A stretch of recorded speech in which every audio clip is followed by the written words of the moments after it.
Hello, good afternoon, and welcome to Fuji in Japan, in the shadow of the holy mountain, Mount Fuji. We are at one of the world's most historic race circuits, the centerpiece of the dramatic conclusion to the 1976 Formula One World Championship, of course, in driving rain, when James Hunt snatched the title away from the nearly fatally injured Niki Lauda. This track has been a historic venue for 5 decades and more. It is 6th of the 7 rounds of the FIA World Endurance Championship and the last of our regular point-scoring 6-hour races. The season finale in Bahrain, 1.5 points up for grabs. And in our drivers, teams, championships, all the way through our 3 classes, lots and lots of points still to be gained. Hello everybody, I'm Martin Haven, joined in the booth by Graham Goodwin and Anthony Davidson. Down in the pit lane will be Louise Beckett. Louise, it drizzled this morning in free practice. It was drizzling at lunchtime. Track's been declared wet. How wet is it? It's dry at the moment, but give it 30 seconds and that could change again. Okay, so Fuji is like Miami. If you don't like the weather, wait 5 minutes. But Anthony Davidson, track has been declared wet, which means the teams can use wet weather tyres. Now, whether they do or not might depend on an on an out lap. I know what you mean. Exploratory lap, yes. That's the one. Yeah, I knew what you were trying to say. It's difficult with the jet lag, isn't it? I'll give you an excuse there. Difficult with the jet, and it's difficult for the drivers in these conditions. It's the same conditions that we had in FP3. As drivers, getting ready. You can see there, getting ready for with their reflexes, because you're going to need a handful of that when you get on track. It's, do you go onto the slick tyres to start off with? Remember, no tyre blankets this year in the World Endurance Championship in a bid to become more sustainable moving forward in motorsport, globally speaking. And that poses a great challenge for everyone involved. Not enough water out there for some, quite clearly. Traditionally, that's a Mexican standoff. Obviously, that's a Japanese standoff. I mean, they might both be getting a bit wetter than that later on, but without those water pistols. Well, what about this Fuji track? Where are the real secrets to speed? Well, first of all, on this 4.5 kilometre circuit, 2.8 miles you see there on the bottom left-hand side of the screen, turn 1. It's really important to brake as late as you can, particularly in mixed conditions into this one. You can make up a lot of lap time in that slower speed corner there. As we move around the circuit, through the high-speed section of Sector 2 from Turn 4 into 5, and this one here, Turn 6. You don't want to brake too late into this corner. You want to maximise your exit from that one, and it winds its way around out of that corner and downhill towards the tricky braking zone of Turn 10. Dunlop corner. This is a pretty decent overtaking spot come race day, but an essential one to get right in qualifying. You don't want to outbrake yourself there, because that final sector is oh so important before it sends you down that 1.5 kilometre long straight, where you need a car that's obviously good in the straight line speed. Picking up a slipstream as well, if you can, in qualifying is definitely going to help there. Last year's winners overall, the number 8 Toyota team. Toyota have won 8 of the 9 World Endurance races here and the last 7 in a row. And Kamui Kobayashi, the big name there in those fast... Don't look Who was he got the qualifying record of the junior formula early in the session, a bus goes by and Anthony Davidson goes under it, and the lap record holder in LMP2. I didn't actually know that. No, there you go. Now, isn't it funny? Some drivers know like almost every single lap time they've ever set in anything anywhere, and yet that's possibly the only time in your career you've had a fastest lap and you've forgotten it. Well, I'll be surprised if it does get beaten today, because in an LMP2 car, they're now, they're heavily restricted compared to where they were when I set that lap time, but also in these changeable conditions. So, I'm pretty confident that record's going to stand after today, but you never know. But this is all about GT right now. So they split the sessions here in qualifying. You got the GT cars, and then you got all of the prototypes out together. So it's different from where you'd see qualifying, how it happens in Le Mans, where all categories are out there at the same time, and it's a lot down to who gets the clear lap. in the World Endurance Championship, the rest of the World Endurance Championship, usually it's a bit more plain sailing, and it's, in my opinion, it's a bit more pure, and there are less excuses for the drivers because it's all about you and the car. And also it gives us an opportunity to focus on each of the classes, which in group qualifying you don't get. One of the elements in qualifying for GTE Am is that the bronze-rated driver must qualify the car. They don't have to start it, but they must qualify. And so that means predominantly the guys that are bringing the money to the program are the ones who get the glory in qualifying, and they qualify against their peers. You're not going out as a bronze driver with some factory pro and another driver and you don't stand a chance. All these guys are, by the way they're rated, of a similar driving ability, knowledge, experience and so on. So it's like for like, and that's fantastic. And they love it. And just saw their PJ Hyatt in the number 56 car, Rexy, or was it Zilly this weekend, getting some final coaching tips from Gunnar Jeanette. Looks after the AO Racing efforts, not just here with Team Project One, but also, of course, in the IMSA Sports Car Championship, where the team will step up next year to a two-car effort, LMP2. Let's wait and see what the livery on that car is going to be, because Rexy will translate to a GTD Pro Porsche next season. So the deal there is that PJ Hyatt's son was saying, hey, why can't we have a car that looks like a dinosaur? So they have. So Rexy is T-Rex. They've got a pink version of it in the States, which is Roxy. Yep. And they have sort of eventually, slightly late, renamed it after Godzilla, of course, the Japanese dragon monster, Zilly. Well, so because it's going to be the bronze drivers aboard the cars, we can already call who's going to be out in this session. It will be in the number 21 AF Corsa car, Hiroshi Kazumi. The 25 car, that's the AF Corsa Ferrari 488, by the way. ORT by TF Sports 25 Aston Martin will be in the hands of the Omani driver Ahmed Al Hati, who's already had a pole position this season. Corvette Racing have sealed the title, and that's by in no small part due to the efforts of, well, the Super Bronze, really. 52-year-old Ben Keating and 33 car will go and do battle again. Can I just give a shout out from every fan ever to all of the teams in GTE Am for using primary colours to such a great extent. Grief, yes. It's not just us idiots that can't tell one from the other. You've got an orange car, a blue car, a green car, a yellow car, a pink car, a dinosaur green car. I mean, thank you, everybody, for using all of these different colours. Now, tyre information. Well, what we actually need to know is if they're on a wet or if they're on a dry tyre, and that is They're on the dry there. It's a soft tyre. It is. This, by the way, is the very bright orange number 25 ORT by TF car. So that will be Ahmed Al Hati first out, 21 car due to go. So there'll be people asking, you can see the wet tyre there on the front. So there'll be people asking, well, hang on a minute, if the track's declared wet, how come you're allowed to run slick tyres? Because you're allowed to, but conversely, until the track is declared wet, you are not allowed to run anything other than a slick tyre. You're not allowed to run a wet.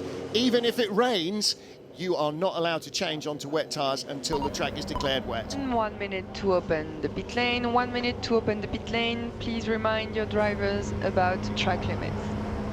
There's a D station car, the 777 car. This team based literally about a mile away from where we're sitting right now. One of two teams.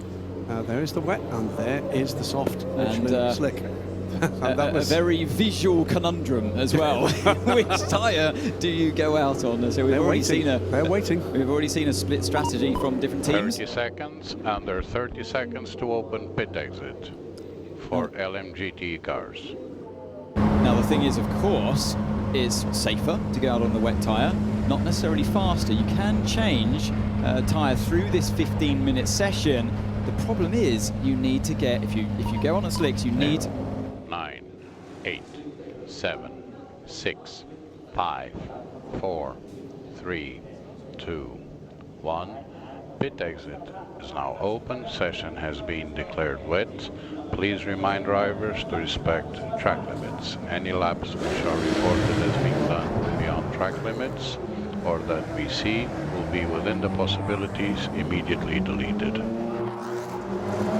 Qualifying underway at Fuji Speedway for round 6 of the FIA World Endurance Championship, the 6 Hours of Fuji on a miserly track. It's just starting to get wet. You can't see lines from the tyres. It is just damp, but there is drizzle in the air. And a question over whether to take wet tyres for safety to get a banker lap in, or slicks and go straight away. I know from Corvette Racing that Ben Keating has gone straight out on slicks, but Anthony Davidson, it is going to be very slippery. For me, it's slick tyres. They're going to be the ones, and before I was rudely interrupted by Eduardo Freitas, the race director. All the time. All the time. No consideration. Lovely countdown, though. Yeah, before Eduardo came on, I was going to say, look, you can start with the wet tyres, the safest tyre to be on, not necessarily the fastest tyre, once all of the tyres get up to temperature. And you can see here, riding on board, the D-Station car with Hoshino there, a little lock-up already into turn 10. He had a moment as well in turn 1. But once these tyres get fired up, it's definitely going to be the right tyre to be on. And you need pretty much all of these 15 minutes to make that happen. So if you were to start on the wet tyre and decide to switch halfway through, it might not be good enough to get that temperature you need. Okay, devil's advocate for the wet tyre.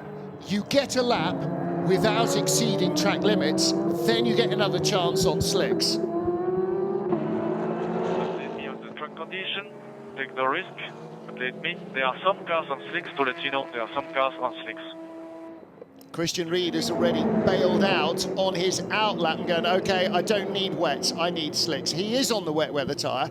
And again, I think we need to kind of try and push a little bit in the off-season to have a full IndyCar-style band around the tyre so we can really identify them at pace, and actually so the fans can. Christian Ried, by the way, the most experienced GTE driver in the FIWC, the ever-present, and will remain so until the end of this era. Louise Beckett in the pit lane. What's the story? Christian Ried isn't the only one. I've seen Iron Dames come in. It looks like GR Racing are just making their way down to the team. A Ferrari, I'm not sure which one because I'm too far away. So there's 21. Quite a few of our GTs coming in to switch tyres. You're absolutely right, and we're seeing the Ferrari change off wets onto a slick.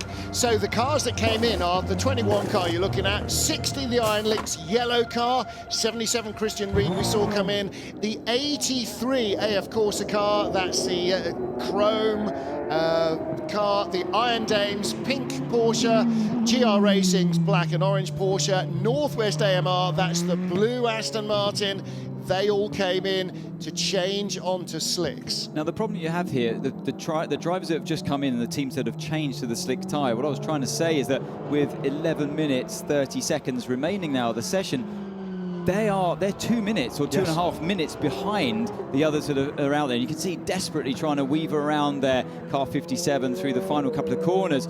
Just, you know, this is a big challenge for the drivers out there, and they're bronze drivers as well, so don't forget, with all due respect, they're not going to be pushing to the absolute limit, driving with a bit of safety margin compared to their silvers and platinum drivers that will take to the wheel in the racing situation. So you have about 5 laps now remaining for the drivers to try and get that temperature in. The drivers that started to dare to start on the slicks will have 6 or 7 laps worth to get that temperature up. So it really can come down to that. Well, the slight codicil of that is you must get a clean lap. And so you want to do that as early as possible. And part of that is that you're not quite pushing as hard as you think you dare to, because you want to make sure that you stay clean. So again, that's going to slow down that bringing in the tyre temperature element, but it is still relatively. I mean, half an hour ago when we were coming back from lunch, the Formula Regional Japanese Championship, they were sliding and banging wheels all over the place there like it was a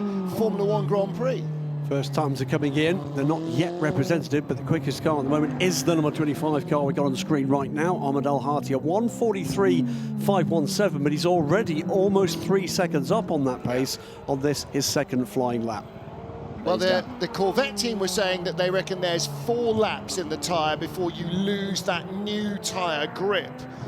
So, you know, that's in. We haven't had hot tech conditions. We've only had one dry session. So, we'll wait and see. Ahmed Al Hati, pole sitter in Spa. Up until then, the battle in GTE Am for pole, really from sort of halfway through last season, was Ben Keating versus Sarah Bovey. So Ben Keating in the 33 Corvette, Sarah Bovey is in the 85 Iron Dames Porsche. Yeah, and Al-Harty goes through. It's a 1:40.128, so 3 seconds quicker this time, and that speaks exactly to what Ant was saying just a few moments ago. His second flying lap, in those 2 laps, he's found 3 seconds, and their 2 laps for cars that went in are not going to get at the end of this session. Second fastest is the yellow car guy Ferrari, again a local team, literally within a mile of the circuit. Car guy and D-Station are basically across the road from each other. Yep. You could easily throw a stone from one car park to the other. I'm sure they do on occasion. Not without damage, though. So once again, we're seeing purple sectors set in the first sector by Al-Harty, so he's improving again this lap, and personal bests after that up and down the field. Fastest sector 3 this time around goes to Sarah Bovey. Yeah, she's just popped up 3rd fastest ahead of Ben Keating, and Thomas Floor, this car, he had a really good first lap as well. That was 4th originally, in fact 3rd originally, pushed down to 5th. But again, you can see Thomas on a quicker lap again. In fact, an inside pole lap. There's his teammate, Francesco Castellacci. Thomas, another example of a gentleman driver who has been using the experience he's got beautifully. A driver that he would say himself in the his early days in endurance racing, maybe a little unpredictable and not really that fast. Now you have to talk about him when we're talking about the top 2 or 3 rows in this field. And he's closing in on Claudio Schiavone in the yellow Porsche in front of him. Let's hope he doesn't get too badly held up out of the final corner. Schiavone had the hammer down, so the Ferrari will pick up a little bit of a toe to the line as well, and that will only help his lap time. Takeshi Kimura is the top of the pile from Ahmed Al-Harty and Satoshi Hoshino. And across the line, Thomas Floor goes 3rd quickest. Sarah Bovey also on a double purple sector lap. So she is going quicker as well. She's looking at the moment to be the driver most likely to get a new provisional pole setting time. Takeshi Kimura, that local knowledge has paid off. 7.5 minutes to go. It's Kimura ahead of Al-Harty. And Kimura sets the fastest first sector again, so rapidly drivers getting into the groove, getting more grip as well. So yeah, this track is evolving along with the tyre grip improving. So Sarah Bovey goes P2 with that time. Not quite enough to topple Kimura-san, who's at the top there in car 57. Look how close it is, 16 thousandths of a second. That's one tiny fractional lockup somewhere. That was right in the final corner, I think, in the final combination. She was something like 4/10ths up, but Kimura is going very quickly indeed. Not one driver in one car on one lap has yet exceeded track limits anywhere, because we've got a new thing on our timing screen that pops up immediately per sector that shows us if track limits have been exceeded, and they haven't yet. I didn't expect track limits to really be a thing in this particular session, Martin, though, because the curbs hold the water, as well as that green stuff on the exit, that green painted concrete. Yeah. It holds the moisture, and you really daren't run out there and explore the track limits. So they're all being good at this stage. As the circuit continues to dry, however, you might start seeing But all some the way pop up. through free practice, people were just getting pinged. I mean, people had 5-minute holds for exceeding track limits repeatedly. Hoshino goes second. Ahmed Al-Harty tops the session briefly, but Takeshi Kimura grabs it back, and by 3/10ths. This is going to be Keating. It's going to be last across the line. Takes pole, isn't it? Ben Keating top of the pile by 2,900. Sarah Bovey losing ground by 11 thousandths to the Corvette in the middle sector, but still on a quick lap. There's still purple sectors coming, almost all blue sectors. Improvements coming literally everywhere. It's going to be very close. Is this first or second for Sarah Bovey? Where does the Porsche make its speed? First! Guys to the top, 3.34 of a second. Sarah Bovey, that will put smiles on the faces amongst the Iron Dames. Tall figure there in the centre was Michelle Gatting, and the other driver in the cap was Rahel Fry. There's Laura Wantrop-Klaus, the head of GM Motorsport, the head of GM Motorsport. So the Corvette racing program, Cadillac, Corvette GT3 coming, and the Camaro GT4 program. And again, we're getting into this duel that we've seen throughout this season. With Sarah Bovey and Ben Keating, 1-2, and it's 2 purple sectors for Ben Keating in response at the moment. Luis Perez Companc, 4th fastest in the 83 Richard Mille Racing Ferrari, so that's another really good run. There he is. Don't forget the Argentine went very quickly in Suzuka Sebring at the beginning of the season. And Ben Keating is absolutely flying on this lap. As you can see the graphic at the bottom of the screen there. Yep. Around 3.5 tenths up so far on the fastest time set by Bovey. What's it going to be? Picks up a good slipstream as well to end the lap. I expect it to be 7 tenths fastest. quicker in the middle sector alone than Sarah Bovey's Ferrari. 35 thousandths. Wow. So that's the difference between where the where the Porsche and the Corvette are making their speed. Ben murdered her in the middle sector and was only just nose in front at the end of the lap. So the Porsche came right back in that final twisty uphill element. Yeah, we've seen that, sorry, Graham, we've seen that on multiple laps that Sarah Bovey in that Porsche hasn't quite got the speed so far in the middle sector. That's where the Corvette seems strongest with Keating at the wheel. Yeah, Ben Keating will end this GTE era as the driver of any colour of FI ranking who will have raced the greatest variety of cars. Yeah. Also the only driver, I believe, in Le Mans history to have raced an example of one each of the big three in America, with the Dodge Viper, the Ford GT, and now, of course, the Corvette. Yeah. I think we've got to that crossover point now where drivers, maybe they're starting to do a bit of a cool-down lap. They're losing the grip from the tyre. Now they're up to temperature, but Keating set the fastest first sector, and again, only sets a yellow sector. I'm looking at the time screen here, so it means not a personal best in that middle sector. So now we're seeing fewer personal bests and definitely fewer purple fastest sectors as well. Remember, the Corvette team told us 4 quick laps and you've lost the edge, and he's now on his 6th lap, so let's allow, or he's done 6, he's on his 7th lap, let's allow 2 to warm it up and bring it in. He's now had the best out of the tyre, and Sarah Bovey as well. She's on a personal better middle sector by 1/4 of a second. But that's interesting because she was just off pole pace after sector 1.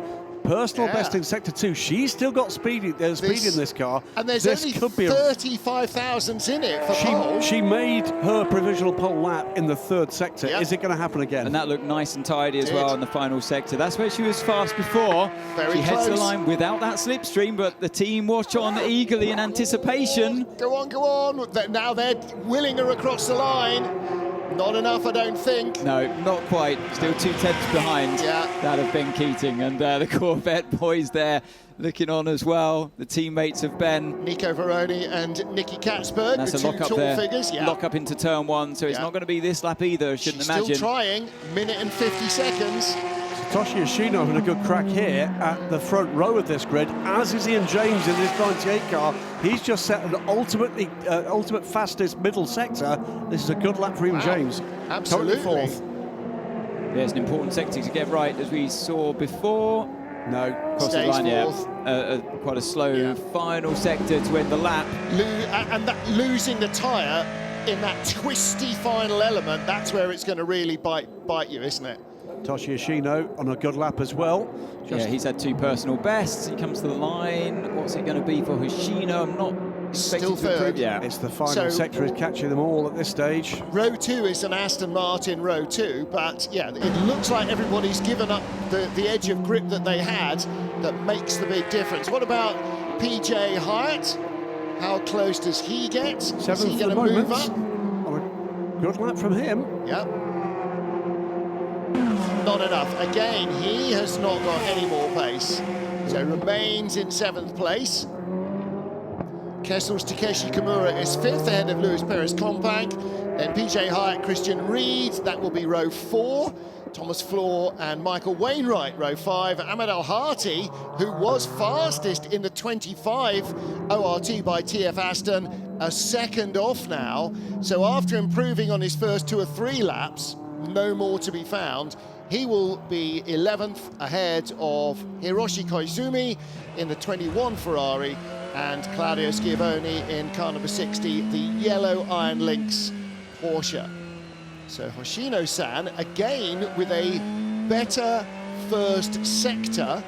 Lap cancel for track limits, and that was in sector 2. No, sector 2, yeah. So the better sector 1 cost him in sector 2. I should imagine that's exit of turn 3, the fast 90-degree left-hander.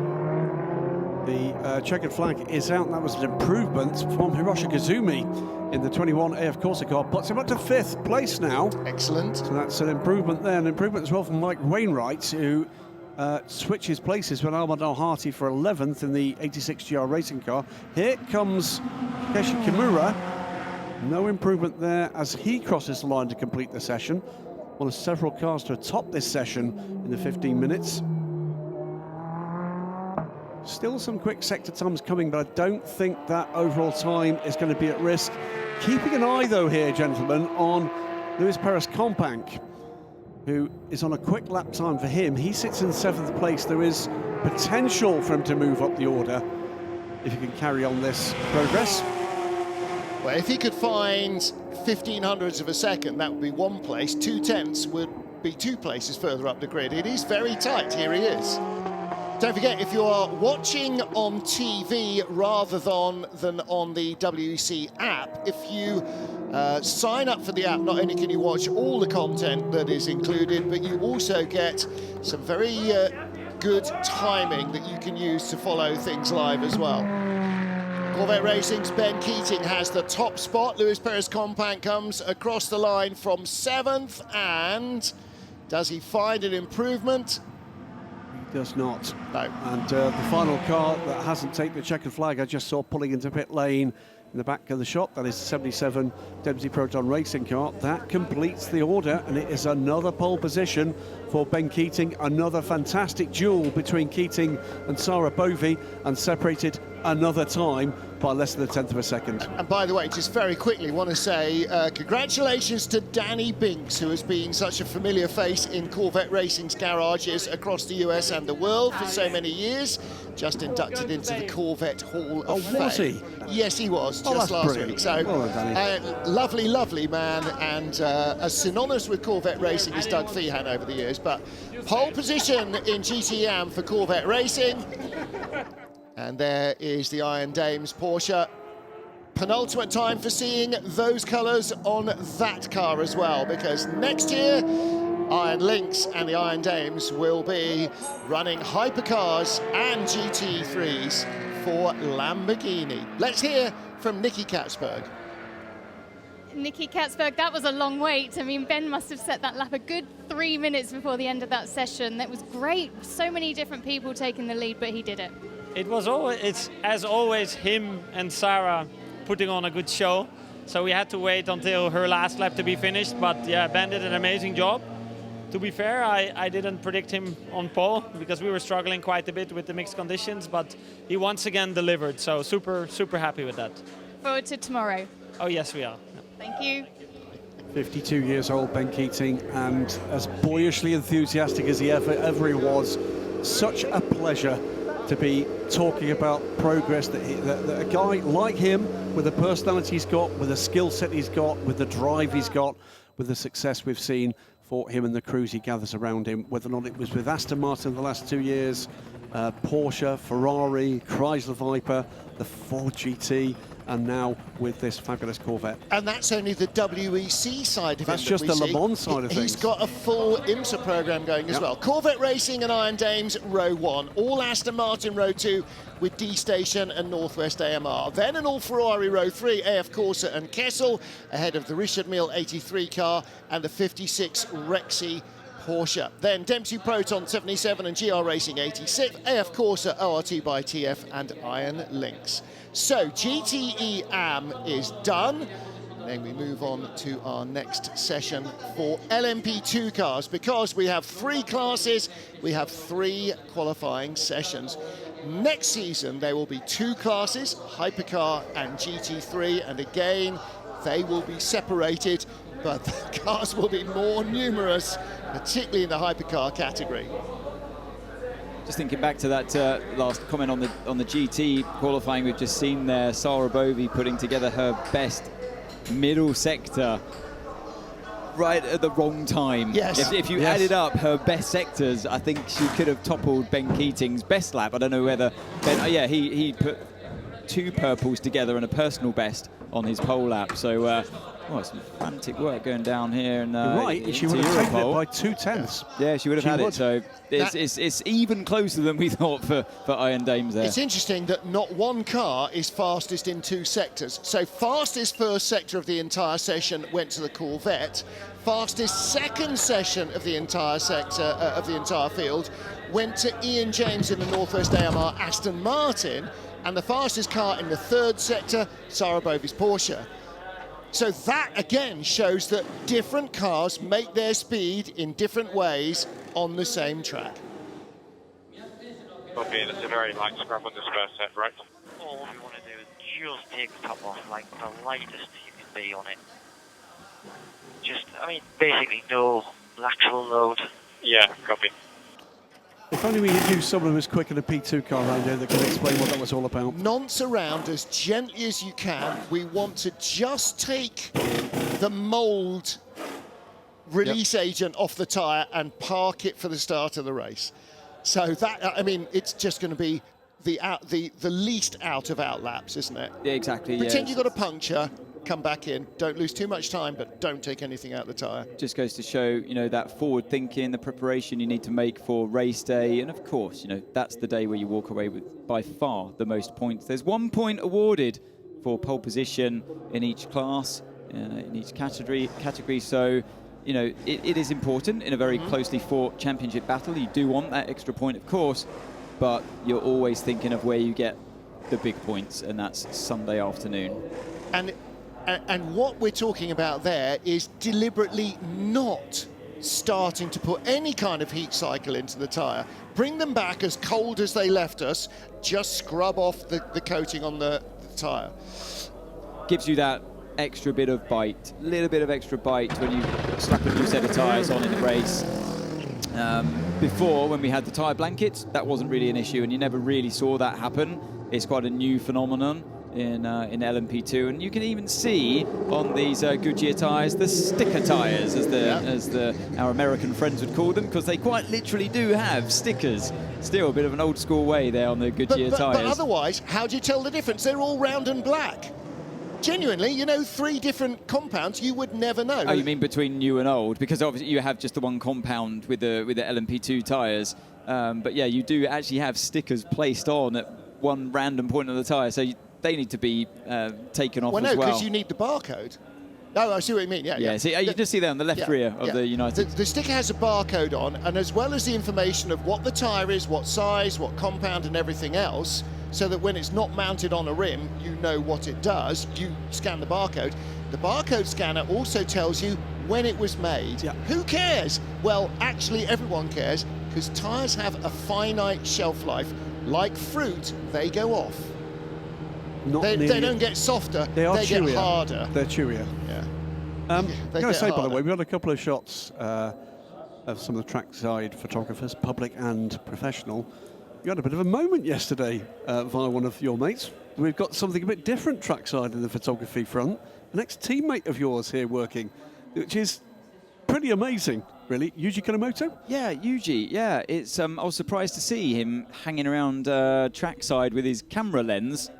And I thought, he's just a bit of a fan, but no. Turns out he's a professional photographer, as well as still competing in the Super GT Championship. Successfully. That's not a name that's familiar. Yuji was a member of the Toyota Gazoo Racing team in 2017 at Le Mans, opted to continue his career in Japan only, but spoke to one of the Japanese fans, and they were all very aware, very talented photographer indeed, and he's here as part of Toyota's factory effort on the media side.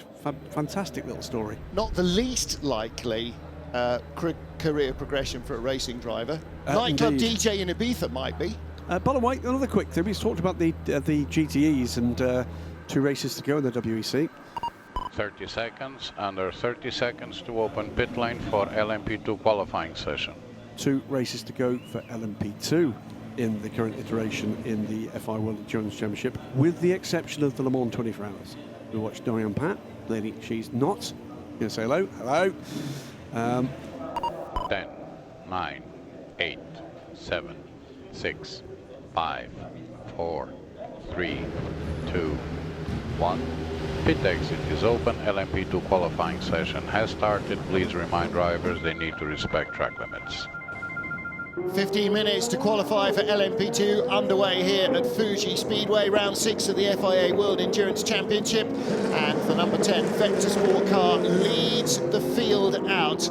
Louise Beckett, you're in the pit lane. Any drizzle in the air at the moment? Well, as you can just hear going past me, the 23 United Autosport was the only one to sit back there. Everyone else was waiting for pit lane to open, but they sat back and waited and have just gone out now. So I'm assuming everybody is on a slick tyre. Anthony, it looks dry. It looks like the track is continuing to dry. So because it was declared wet before the session began, you have the option of wet. Not sure anybody's using that option at the moment. No, and I think the drizzle has dispersed as well for the meantime. So yeah, you can still see a few little damp patches on the track, but the most important thing is the racing line is definitely dry, and hence all of these runners will be out on brand new sets of the Goodyear tyre. Now, there are a whole host of different nationalities racing in terms of teams that are bringing cars, manufacturers that are bringing cars, but especially drivers. You might have noted when we saw the Vector Sport car, Gabby Aubrey is at the wheel, French flag.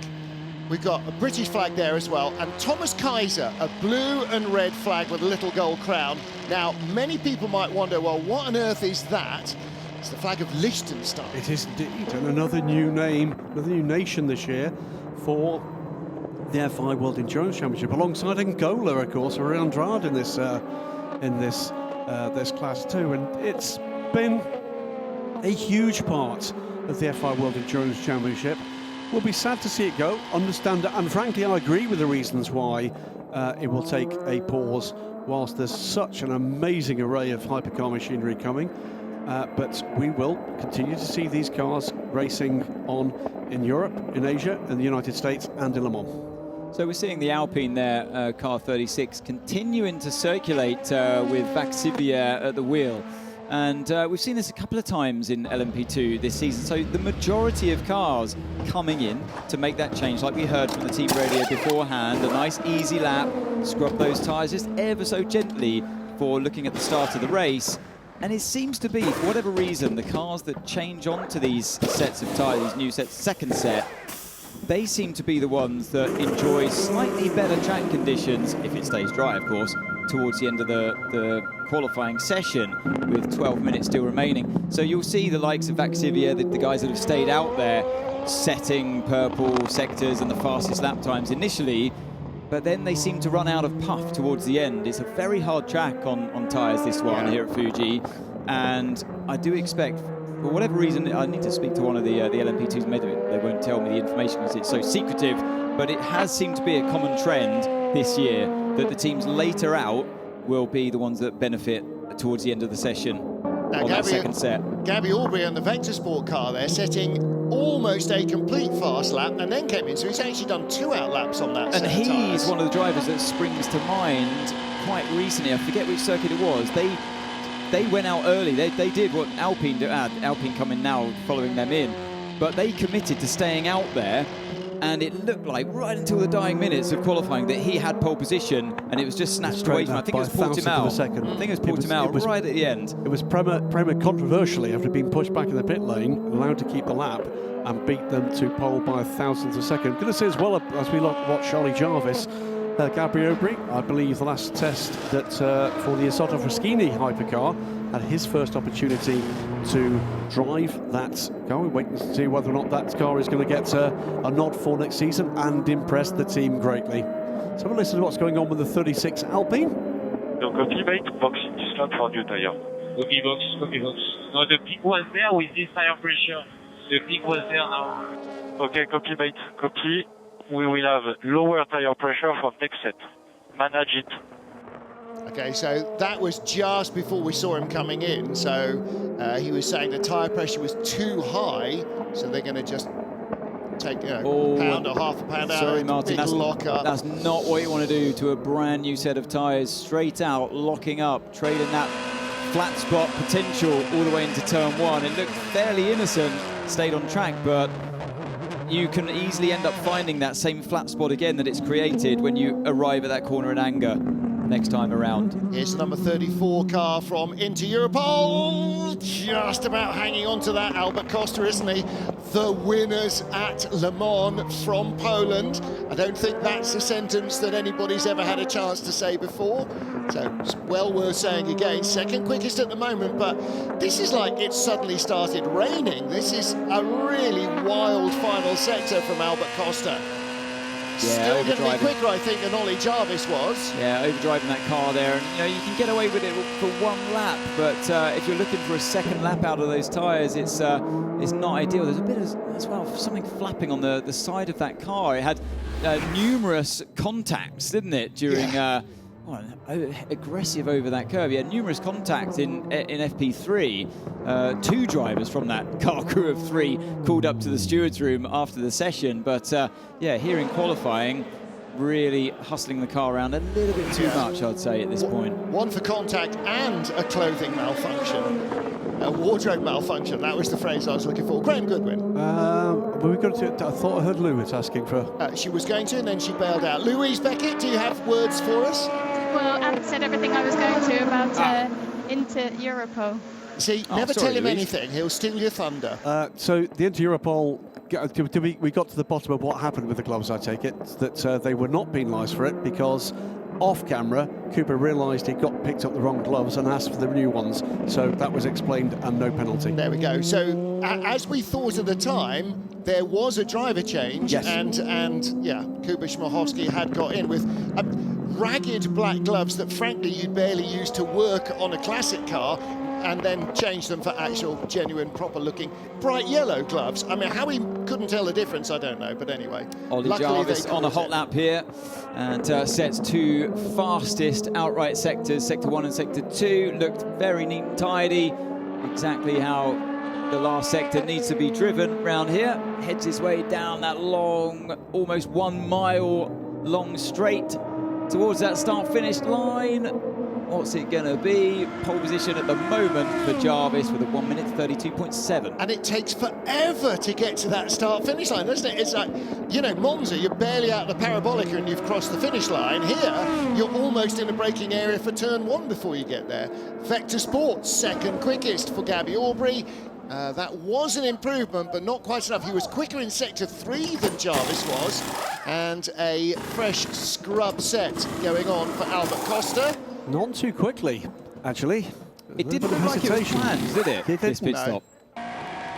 Bit of sticky front left as well there. They might not have been expecting him to make it back the way he was driving that final sector. Andrea Caldarelli, GT Ace Supremo. What's his association with Prema Racing? He's been a long-time Lamborghini GT driver. He has. So, yeah, maybe he'll be part of that programme, who knows? He goes second quickest, 1:33.451. Moment Ollie Jarvis well clear. Here's the onboard coming up towards turn 3. So this is one of the best corners on the track. Well, we go to the visor. We're looking back at the driver at work there. That's one of the areas on the circuit where you need to be careful for the track limits on the XO3. So now he's in turn 4 and turn 5. You hug the inside of that corner momentarily, swing it back round to the right-hand side to take the apex for turn 6 as we go to now. Gabby Aubrey works his way around the final corner. That's another corner where you can be over track limits quite easily if you're not careful. What's this going to be for Aubrey? Not a brilliant middle sector there for him. He's above the fastest time set at the moment. He heads his way towards the start-finish line. P2 for Aubrey at the moment. Yeah, remains in P2. Oh, and a massive lock-up there as well. Let's hear from Costa. At the moment we'll have 5 laps. So out, prep, and then 3 push. Out, prep, and then 3 push. But let's see on track to just get the tires properly. Perfect, not me. Ben Fiscal goes third quickest for the Prema Racing number 9 car. Bit of a mess there, wasn't it, for Gabby Aubrey? Yeah, he's lost that lap at turn, or lost this next lap at turn 1 for exceeding track limits. Well, that was a huge lock-up, wasn't it, from Aubrey into there? Yeah. So I'm sure he's past the best of those Goodyear tyres now. Super lap, by the way, to extend the lead at the point before that issue for Gabby from Ollie Jarvis, and second quickest now.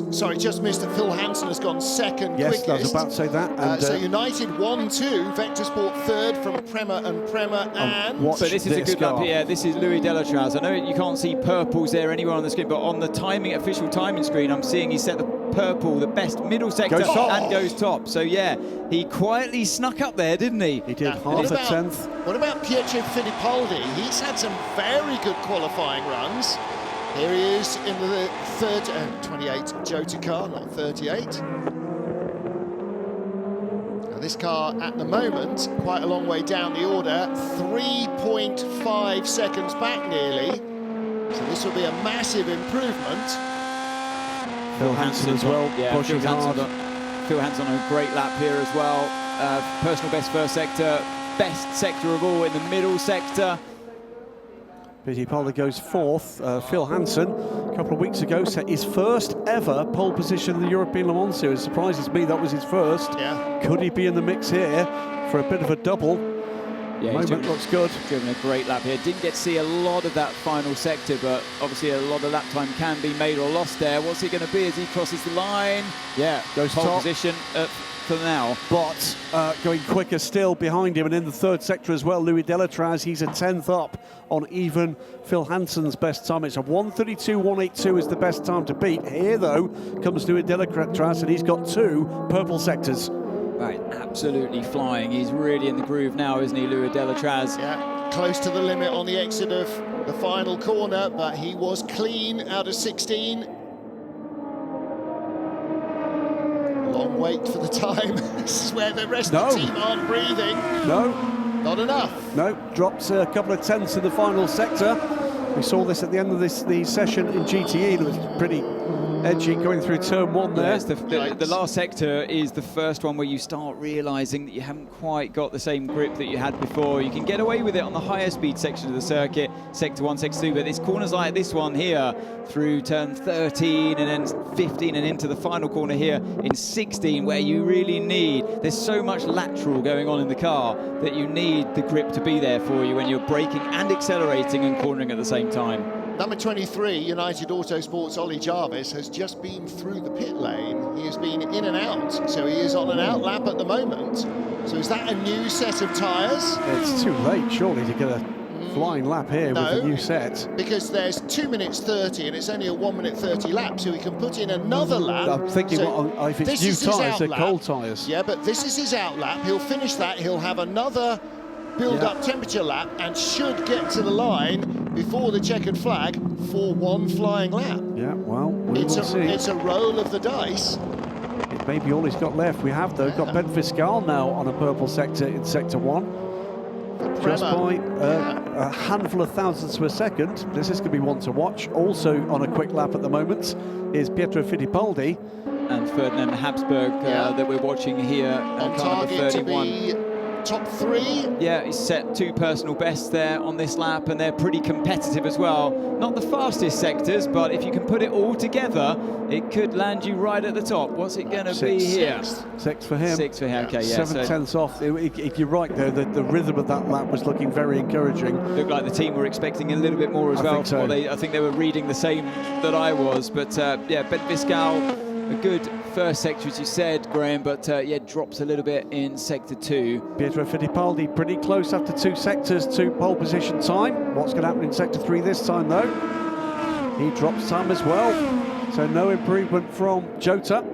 I'm not seeing, sorry, Martin, I'm not seeing any personal bests or fastest sectors in sector 3. No, I agree. Last car on the timing into Europol's Albert Costa, just a tenth, less than half a tenth in the first sector off the fastest of all. Well, remember what we heard from Sasha Fassbender, the team manager, on the radio. He's got 3 push laps at the end of this session, and he's on them now.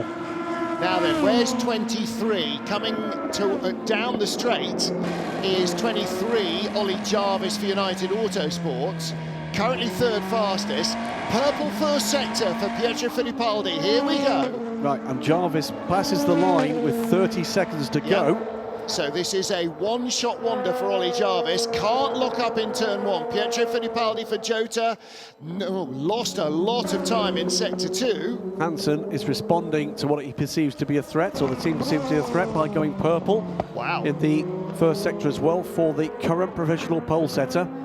Has less than a tenth of a second on Louis Delatraz. Right, Albert Costa moved up 1 spot from 11th to 10th, but has started another lap. Checkered flag out. So these are the last laps. Hansen on pole and going faster in the first sector. What about Fittipaldi? Looked like he delayed getting on power out of the final corner there, so I'm not expecting on the a brilliant final curves, sector, but you traction never know. limited. 8 tenths off, I'm afraid. Yeah, so Thought he struggled there. tyre was gone. So what does Albert Costa have? He's got a personal best first sector. 23.03 is the outright fastest first sector. He had a 23.14, so that's a tenth off. If he was 3 tenths off, he'd be 4th. Cross the line, Phil Hansen, 22 United Autosport. An improvement? No, he's half a second off, but could this be a double pole for Phil Hansen? Yeah. With the ELMS pole last time out and his first in the European Series, could he double that up with a World Championship pole as well? I'm sure he'd love to do that. Ollie Where Jarvis, is the threat coming? Ollie Jarvis, no improvement. Albert Costa. Costa's the threat here. Yeah. He is the only threat, I think, here. This is going to be maybe within a tenth, and he's got fresh tyres as well. Could it be pole for Inter-Europol? How close is this going to get? It all depends on that final sector. 5th place. All right, well, that's a lot better than where he started the lap in 10th. Well, the last 2 laps, he's found 2 seconds. Because he had fresher tyres at the end of the session than the others did. That, I think, is it. And I think that's United that agree, and Philippe Albuquerque lights up. Yep. Yeah, great effort there from United Autosports. 2 cars in the top 3, and Philip Hansen as well, you got to say. Great effort by him. Absolutely. And so often over the years, it's been Albuquerque who has been setting the fast times in the 22 car, but Hansen is right up there with the very quickest in this category. It's great to see that improvement as a driver as well. You know, he joined LMP2 as a silver driver, and he was, you know, at times he was struggled, which is, you know, for a rookie, is quite common. And I've really seen him progress as a driver, not just in terms of his speed, but also his consistency and overtaking capabilities in the races. And yeah, great to see today, you know, so formidable in terms of getting out there, doing the job, fast, consistent, and he did everything that the team would have wanted. And yeah, to walk away from this session faster than the likes of Oliver Jarvis, who, you know, I really hold in high regard. You've got to say a very impressive job from Hansen today. Still the reigning IMSA champion, overall champion Ollie Jarvis, lest we forget, and a man who has raced here many more times than many in this field, both in Audi prototypes and of course in Super GT. But Phil Hansen, and in particular the United Autosports team as a whole, just seem to be dialed into a formula that seems to reward a run of form. Let's hear from Philippe Albuquerque down at United Autosports. Philippe Albuquerque, it's pole for the 22 United Autosport. You can see the smile on Phil's face there. Very true. I mean, it's when you're doing a pole position in LMP2, which is so competitive, it's hard to not be happy. It's down to the ego, because down 6 hours is way too long, but going out there against top drivers and do the pole like Phil did, it's amazing. It's his first pole position in WEC. He just came from LMS with pole position, so as his teammate and his teammate from the last 7 years, I'm just, full of proud for this kid. He's just doing amazing. I can see it. Thank you. Thank you very much. See, we don't need Graham Goodwin. We just need to interview Philippe Albuquerque more often, because he's got all the gen in his head. And, you know, and that's one of the things that makes good drivers as good as they are, because they just absorb all that goes in. Well, Felipe, look, he's been with Philip Hansen for a long time, and there is an emerging talent still in Phil Hansen, but it needed, for a period of time, someone with the unworldly talent of Felipe Albuquerque to unlock not just the on-track performance, but, as I'm sure Ant will agree, the psychological approach to this that makes all the difference. Yeah, absolutely. You know, when you're trying to build up a young driver coming in, like he said, he still refers to him as this kid. Yeah. He's been with him since he was a kid. 100%. And has nurtured him. And it's like, you know, he's his understudy. And you have to put your time and effort in. This is a real team game between drivers. You haven't just got the camaraderie between teammates away from the track. It's that investment you put in as a driver, the more experienced driver, to bring on your lower graded drivers, like Phil Hansen used to be the silver driver in that team. Bring them on because it benefits the good of the team. And that's something that an intelligent racer and person like Philippe Albuquerque is. He gets it, and he gets it. If I can make this kid quick, I'm going to win more races as well. Absolutely right. You have to put your ego aside for the benefit of the whole team sometimes in this game. And you can see those kind of relationships developing. If you go to the World Endurance Championship YouTube site and check out the All Access programs, you get all of those human relationships, everything behind the steering wheel. You'll see an awful lot of that. So you can check those out and the other clips we got on the YouTube site. Lots and lots of extra content that quite often we don't get a chance to put on air, but you'll get to see behind the scenes. 7 teams, by the way, in that session in LMP2. And of those 7 teams, I think I'm right that 5 of them either already are or will next year be in Hypercar. And that's why LMP2 is going away.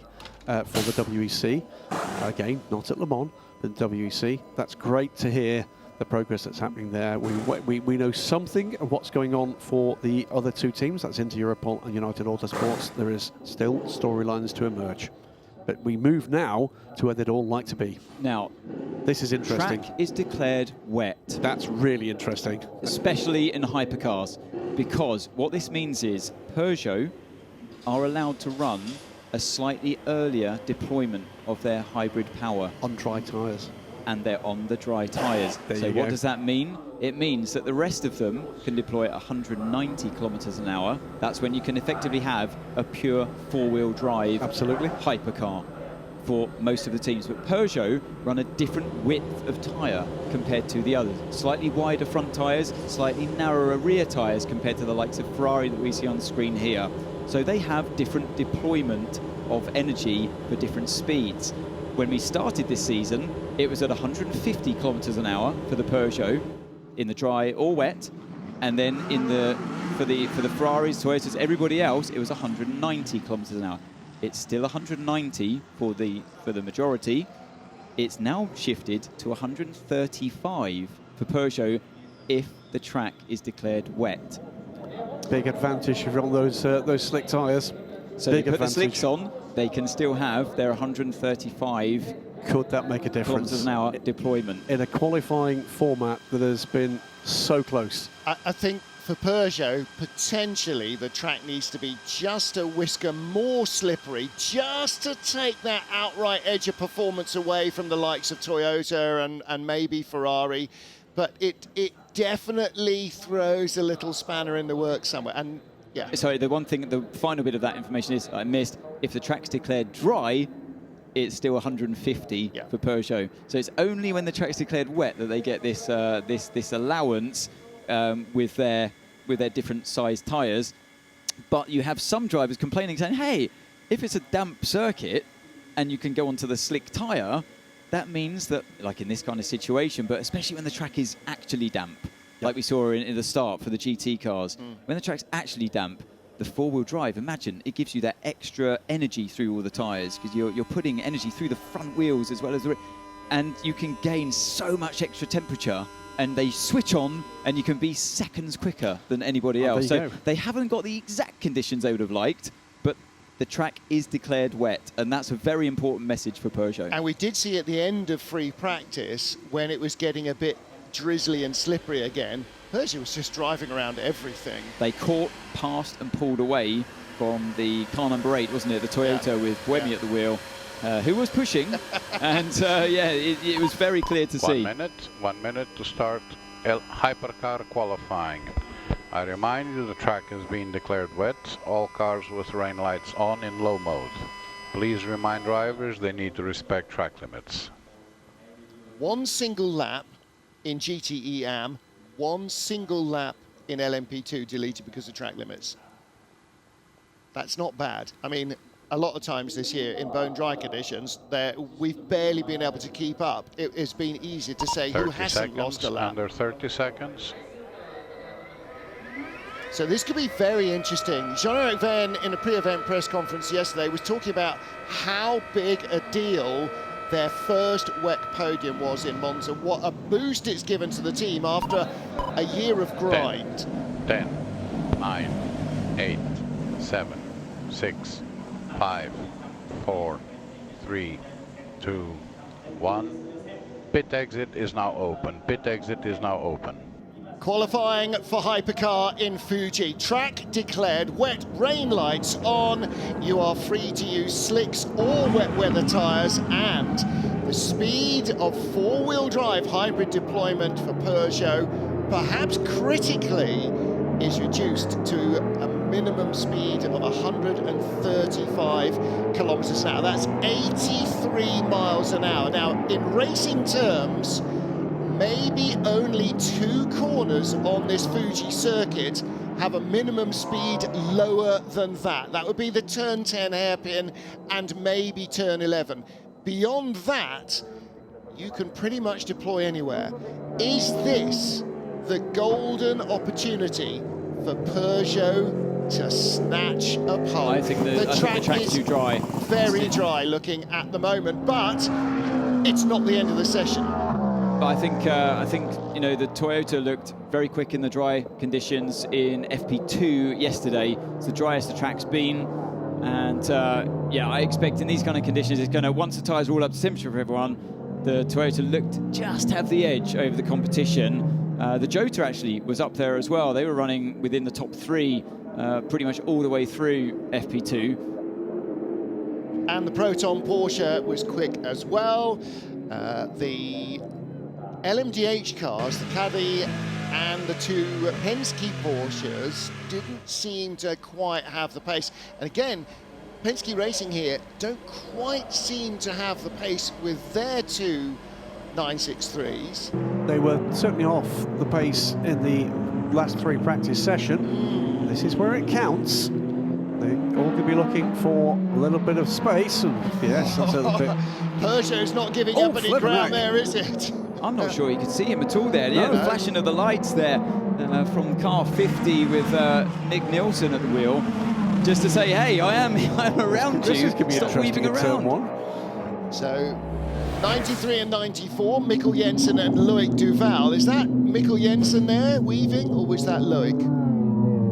You would assume they came out in team It's number 94. 94. So 94. it's, Oh, yeah, 94, so sorry, it's, yeah. Duval. So it is Duval.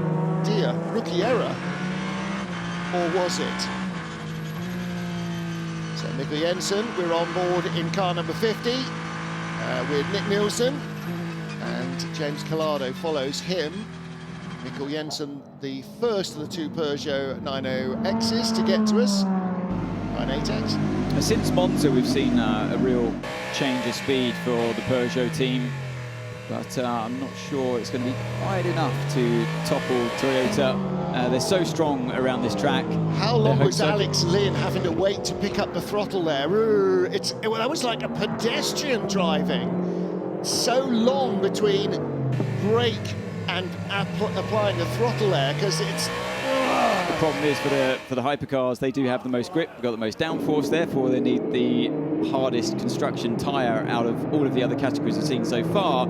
A harder construction in tyre means a longer warm-up process. So yeah, of course, you're going to be a little bit cautious on throttle on the early laps, but you'll see them speed up as this session progresses. First lap deleted already. The first attempt, ooh, big handful for Alex Lynn.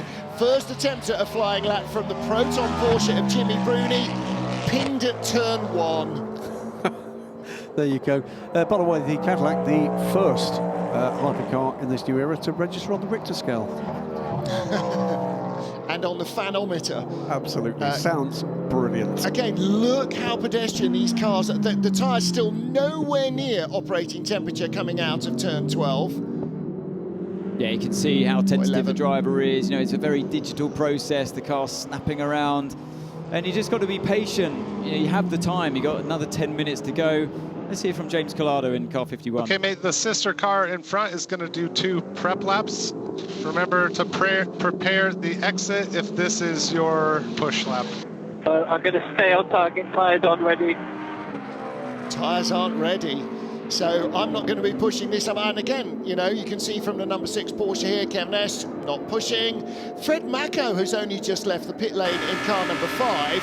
And Brendan Hartley is on that lap in the number 8 Toyota as well. So he's a lap out of sync with Kamui Brendan Kobayashi. came in and has left, whereas Mako hasn't been out at all. Yeah.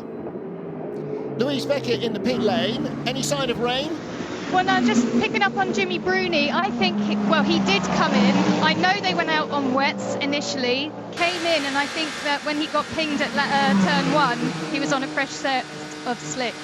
Oops, and probably locked up and went straight on, because there we go, 93 Peugeot does exactly the same. That's Mikkel Jensen. He's just gone second quickest, pushed a little bit harder, all too hard. And the teammate follows him off straight away as well. So the Peugeot, I saw it was bouncing around, porpoising over the bumps, as we've seen so often this year so far.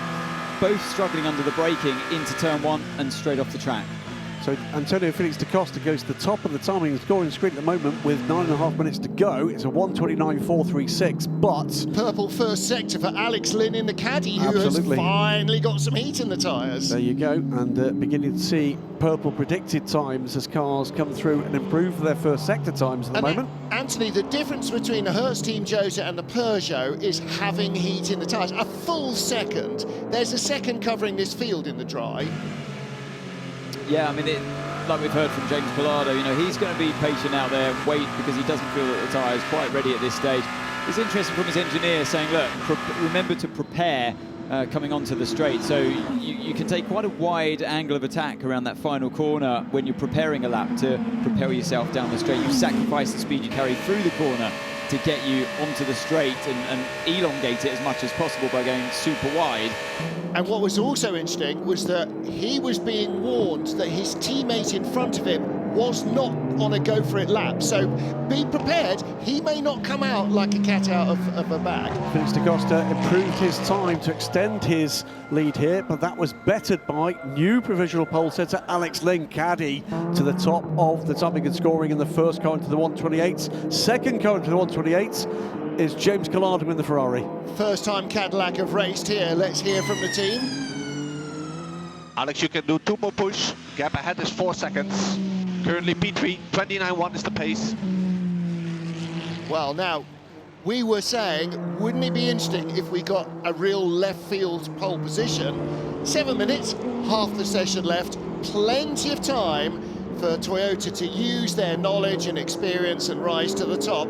But right now, Lloyd Duval in the pit lane in the 94 Peugeot. Louise says scrub slicks going on, so that little flat spot lockup hasn't helped. But watch Kobayashi in the number 7 Toyota. He at the moment 11th, but he is over half a second up after 2 sectors on that provisional pole time. Kevin Estre goes to the top for the moment for the number 6 Porsche. Wow. He's getting, but Kobayashi obliterates that time. He's 9/10 to the good.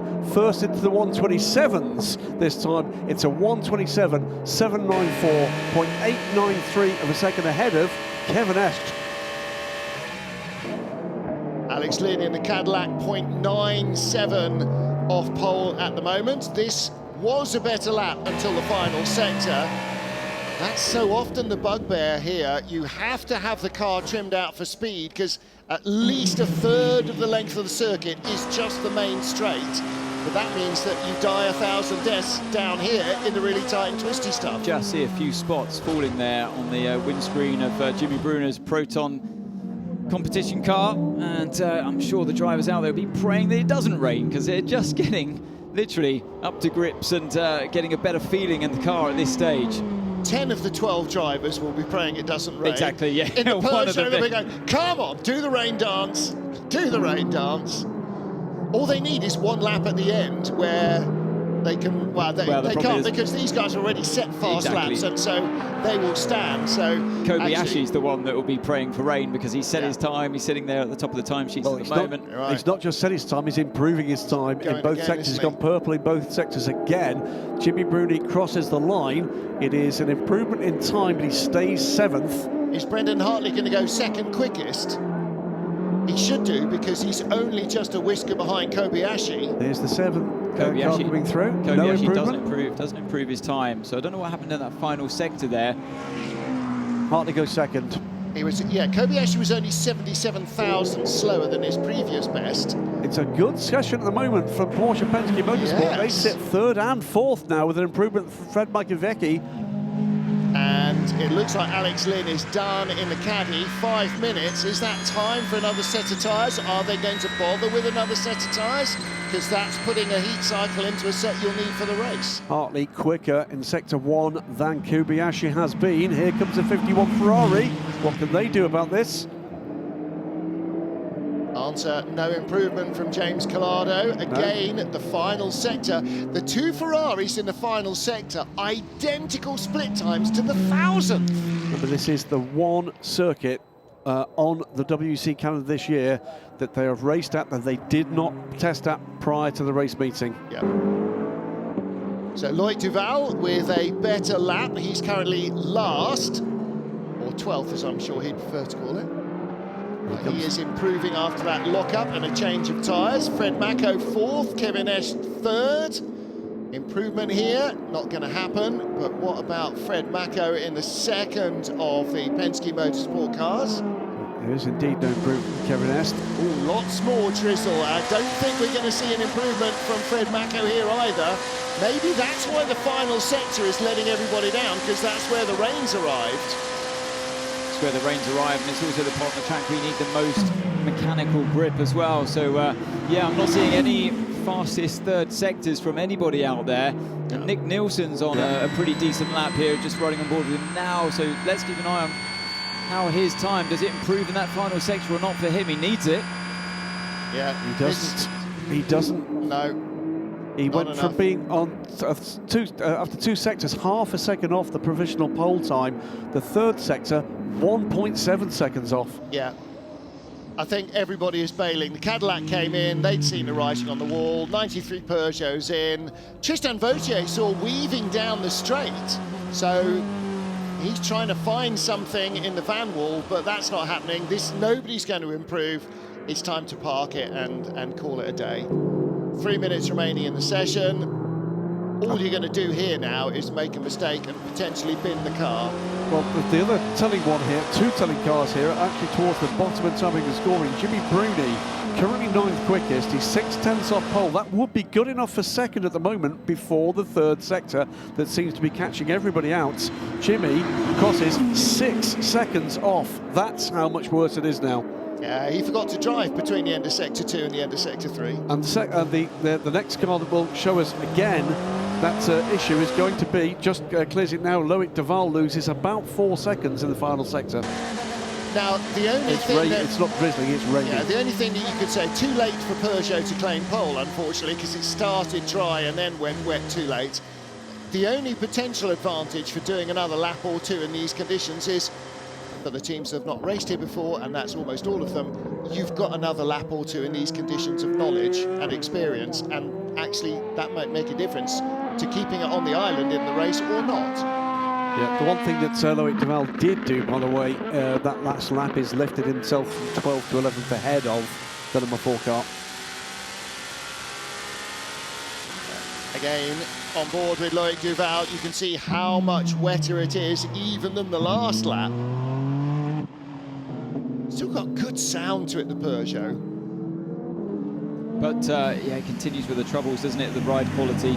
I've seen it all season long.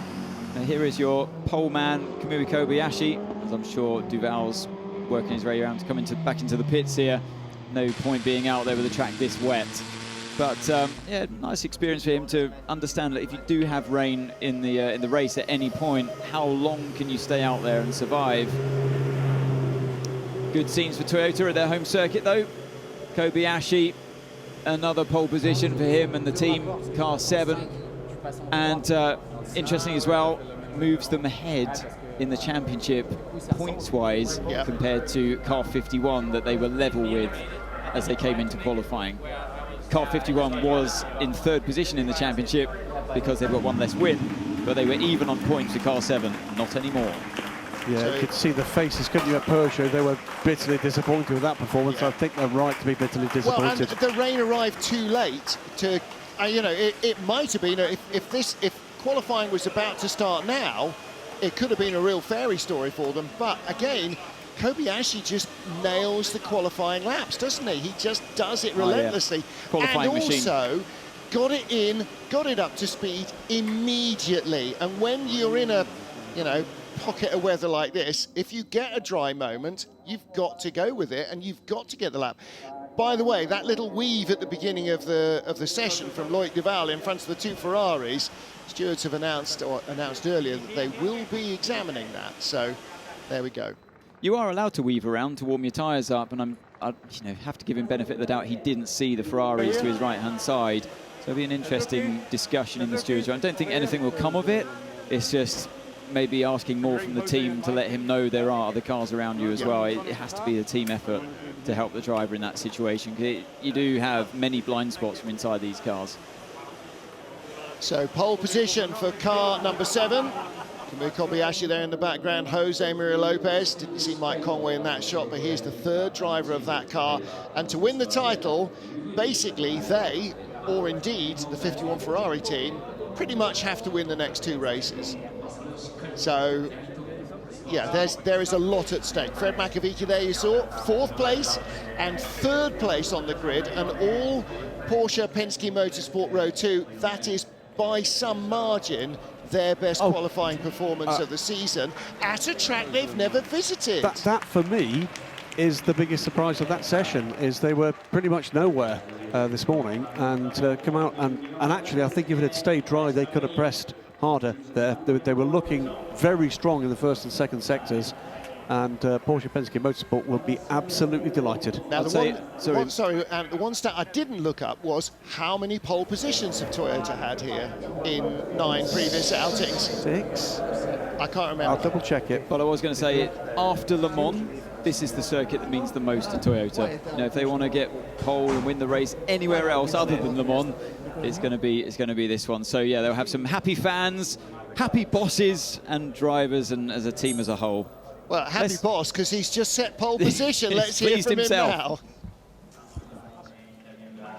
Kamui Kobayashi, how good is that to get the pole, but also in front of this home crowd? Yeah, I mean, thank you very much. I think it was a great car, and of course, I think we had some fun around here. It's Saturday. Tomorrow, I'm looking forward. The weather is better, and I think important is tomorrow's race. But at least I think to take the pole to start tomorrow. That's great. Thank you very much. It's very good to see those flags flying. Yeah, you want to have a track? She might like an umbrella, maybe with TGR colours on, but a flag's not going to keep her very dry. But it is, I mean, you know, having come here in lockdown and having seen empty circuits for 2 seasons, it is great to have fans back without restriction in numbers as well. And Toyota Gazoo Racing 1-2, Kamui Kobayashi again bouncing out the fastest lap and keeping Brendan Hartley at bay. Penske Porsche Motorsport Row 2, Cadillac and the better of the Ferraris on Row 3, ahead of Ferrari and Hertz Team Jota, with the Proton Porsche and the 93 Peugeot on Row 5, and Peugeot's 94 car and the Floyd Van Wall Racing Team machine on Row 6 of the grid. And behind them, LMP2 pole sitter 22 from United Autosports. So that is qualifying done for the 6th race in the World Endurance Championship.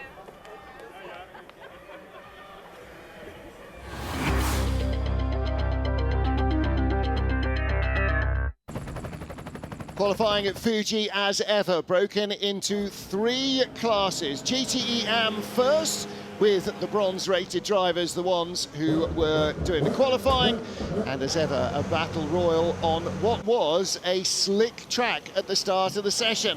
Question marks over whether wet tyres or slick tyres would be the answer. In the end, it was the slicks that clearly had the upper hand. 3rd fastest, D-Station's Aston Martin. A Porsche 2nd quickest by Sarah Bovey, but a few thousandths of a second in front.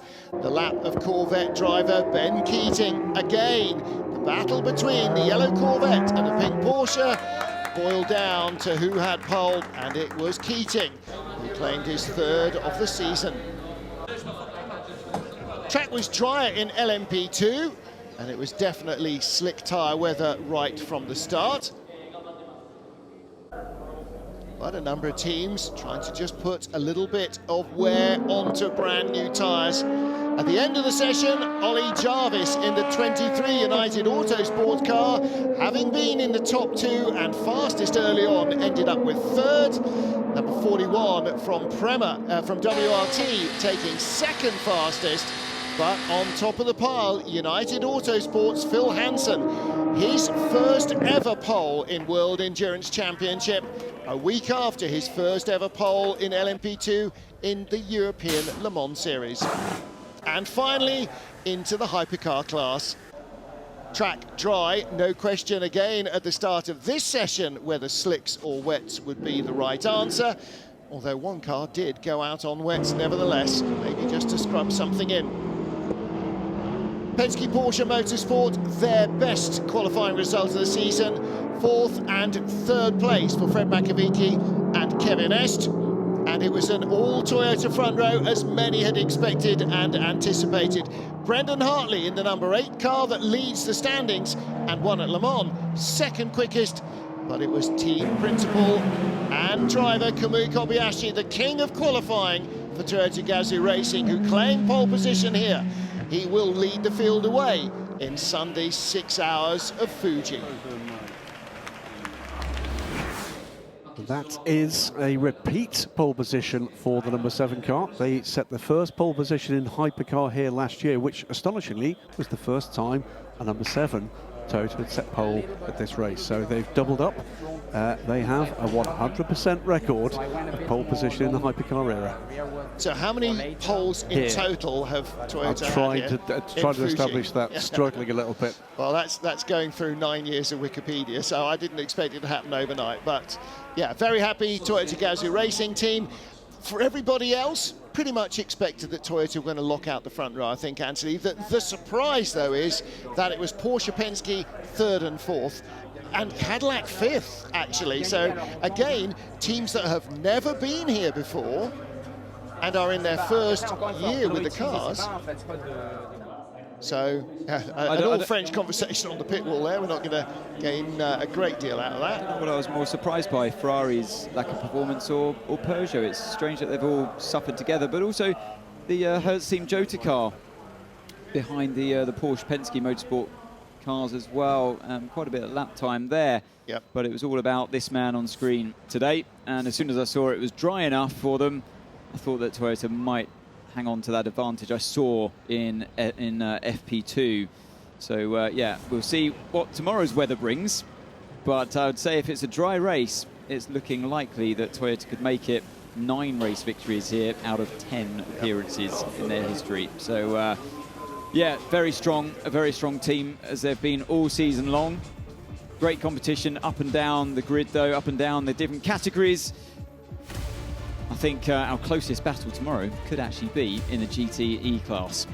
So we will be back with the 6 Hours of Fuji, the penultimate round of the championship tomorrow. We are on air at 10:30 local time. I remind you, we are GMT +9 here, so it will be 01:30 GMT. Join us if you can. Bye for now.